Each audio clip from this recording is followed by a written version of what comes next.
Halo sahabat yang terkasih, dimanapun Anda berada, bersama saya John Sung di tempat ini.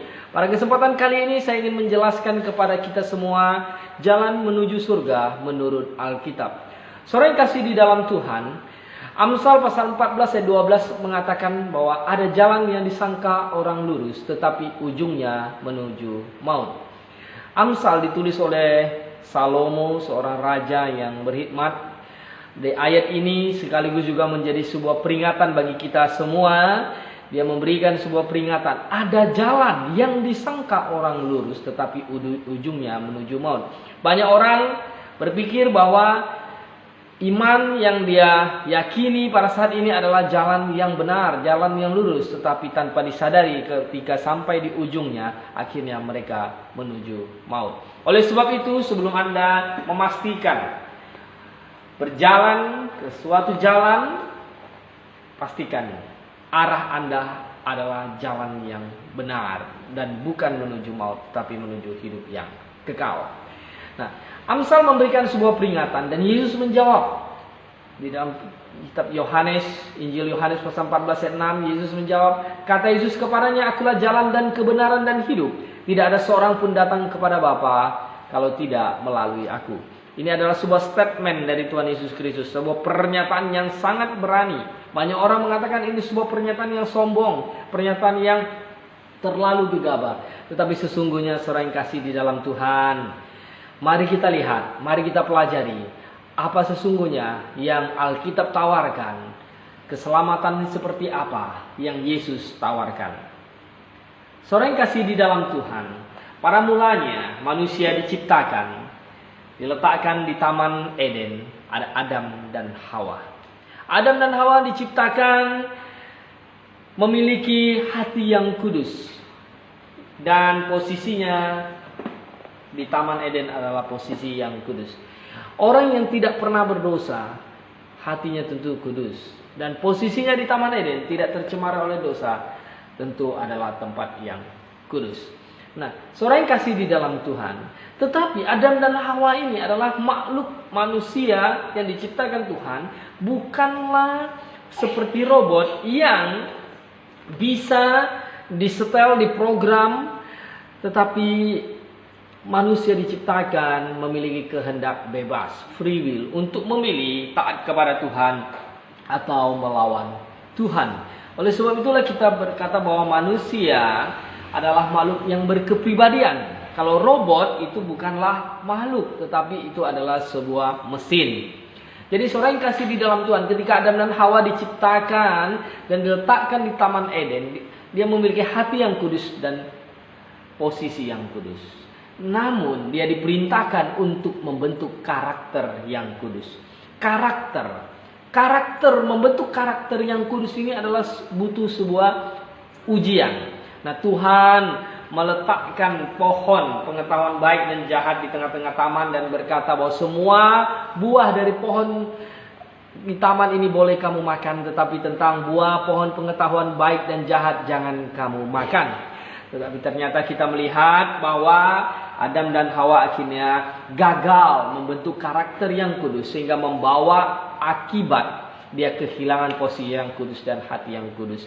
Dia gagal membentuk karakter yang kudus, sehingga dia diusir dari posisi Taman Eden itu, diusir, dan dia akhirnya pun hatinya tercemar oleh dosa, dan dia diusir, dia kehilangan posisi yang kudus dan kehilangan hati yang kudus. Seorang yang kasih di dalam Tuhan, akhirnya semua manusia keturunan Adam dan Hawa berdosa.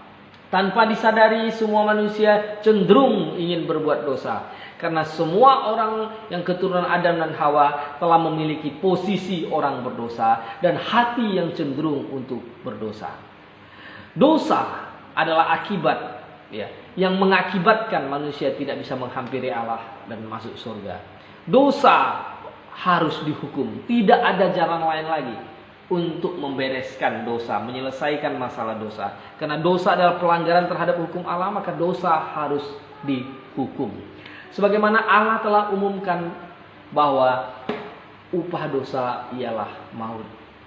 Jadi saudara yang kasih di dalam Tuhan, semua manusia yang berdosa harus dihukum dan upah dosa ialah maut. Nah, tetapi karena begitu besar kasih Allah akan dunia ini, sehingga Ia menjanjikan penyelamatan, mengirim anaknya yang tunggal Yesus Kristus datang ke dunia ini untuk dihukumkan menggantikan dosa semua manusia. Nah, sebelum keselamatan atau Yesus Kristus datang, tiba, dihukumkan di kayu salib menebus dosa manusia, maka orang-orang perjanjian lama diperintahkan untuk melakukan ibadah simbolis, yaitu mengambil seekor domba, letakkan di atas batu-batu yang disusun seperti mezbah, dan kemudian domba itu disembelih sambil mengaku dosa. Tuhan Allah, saya berdosa. Terima kasih. Engkau menjanjikan Yesus Kristus, Mesias yang akan datang, dihukumkan menggantikan dosa saya. Dan sebagai simbol saya percaya, saya ambil seekor domba ini, saya sembelih itu domba. Makanya namanya domba kurban. Saya yang berdosa, dombanya jadi kurban. Domba ini mensimbolkan Yesus Kristus yang akan datang menebus dosa manusia. Domba ini mensimbolkan Yesus Kristus yang akan datang dihukumkan menggantikan dosa manusia. Jadi penyembelihan domba itu adalah simbol penjatuhan hukuman atas dosa manusia.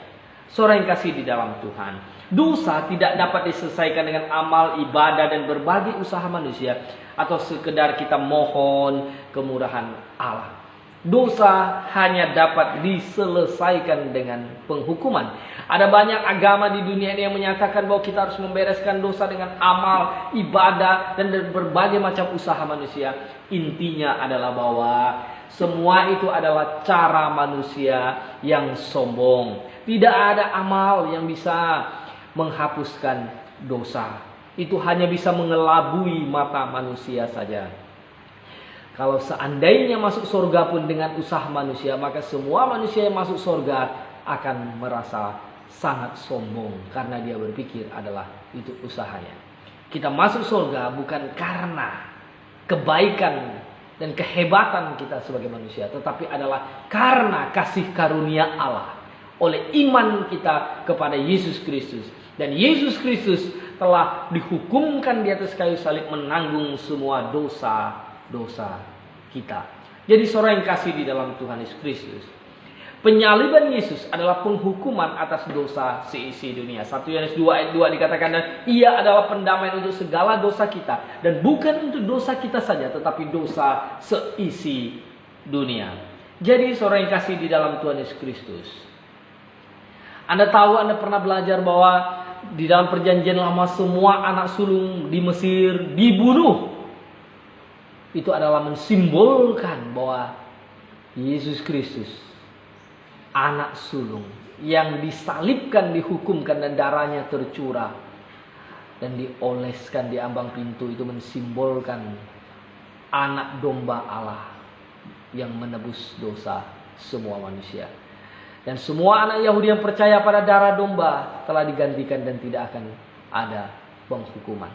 Saudara yang kasih di dalam Tuhan, sebuah peristiwa monumental untuk bangsa Yahudi, dan semua mengetahuinya itu semua.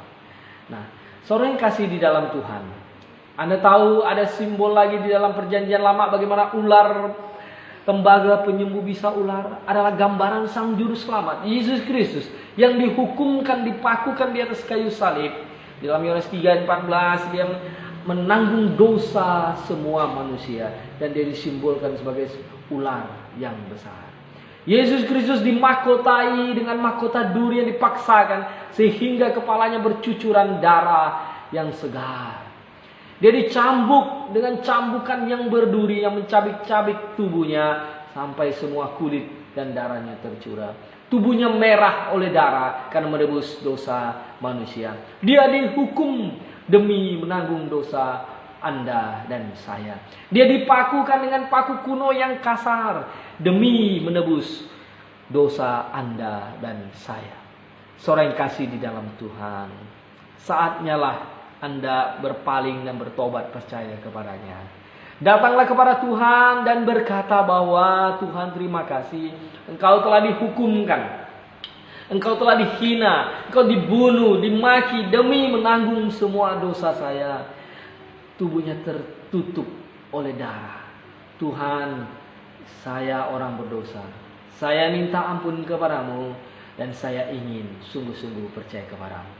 Jadi saudara yang kasih di dalam Tuhan, akibat hubungan kita dengan Adam, kita menjadi orang yang berdosa. Dan semua manusia di dunia ini yang keturunan Adam dan Hawa, dia sedang ngantri dihukum masuk neraka. Karena dia adalah orang berdosa.